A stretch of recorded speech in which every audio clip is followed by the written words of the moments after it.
اعوذ باللہ من الشیطان الرجیم بسم اللہ الرحمن الرحیم۔ پاکش 2030 سے آپ کی خدمت میں حاضر ہوں۔ میں اس وقت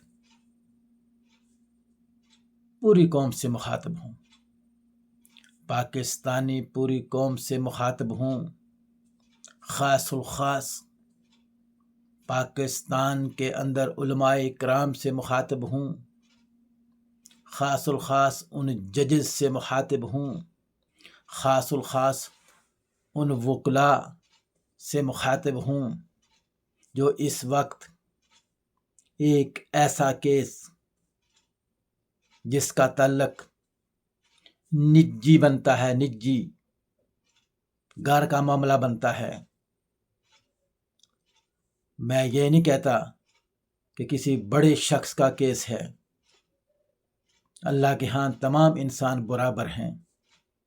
یہ سٹیٹس، یہ رتبے، یہ پیسے، یہ ساری چیزیں ایک سائڈ پہ رکھ دی جائیں، لیکن اللہ کے ہاں بندے سبھی جو ہیں وہ اللہ ایک ہی نظر سے سبھی کو دیکھتا ہے۔ اللہ کے ہاں اگر کوئی مقام ہے تو وہ ہے تقوی کا۔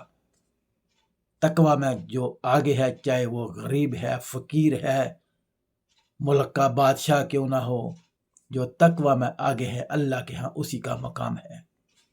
آج ڈوب مرنے کا مقام ہے کہ پاکستان کے اندر بچہ جو تھوڑا بھی شعور رکھتا ہے اس کے بھی مائنڈ میں یہ سوالات اٹھ رہے ہیں کہ عدت کیا ہے، عدت کیا ہے، عدت پوری نہیں ہوئی تو یہ کیا ہوا۔ اس طرح کی تمام تفصیلات آج پاکستانی بچے کی زبان پر ہیں۔ میڈیا تو کیا بات کروں، میڈیا کی، ان کی تو شاید اپنی مائیں بہنیں بھی گھروں میں نہیں ہیں، وہ بغیر ماؤں کے پیدا ہوئے ہیں۔ ایسے سوالات کیے جاتے ہیں کہ انسان تو انسان